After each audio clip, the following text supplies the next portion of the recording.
南投县府要伫民间乡内起焚化炉，这互在地人是真烦恼，讲恐惊会去影响到地园的生理，所以要求这县府呢，就要提出评估的报告。也毋过县府到今呢是还未公布，当地自救会议员甲乡长呢是批评县府违反停事正义。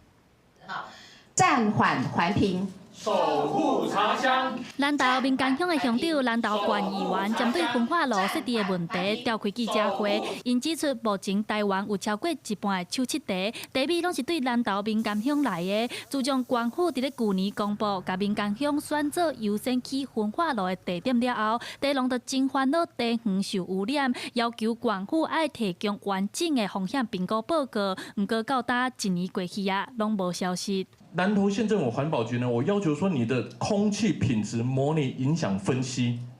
就是说你这些脏东西是怎么飞的，你要公布出来嘛？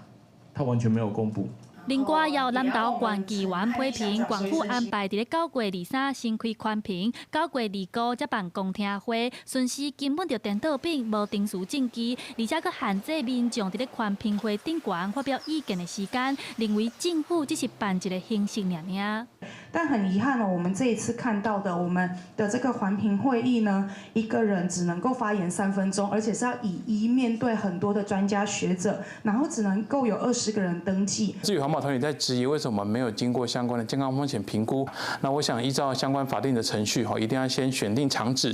才有办法进行环境影响评估跟相关风险评估的审查。所以我们今天已经确定会在民间乡这个地方来进行我们最优场址的这个选择。南投县政府强调，9月23召开宽屏会议的时，会用科学的数据来向民众证明，焚化炉排出来污染物对地米无明显的影响，爱地农放心。但是自救会认为南投是盆地，无应该起焚化炉，应该对源头的粪扫回收、粪扫减量做起。记者陈亚轩、林旭凯台北报道。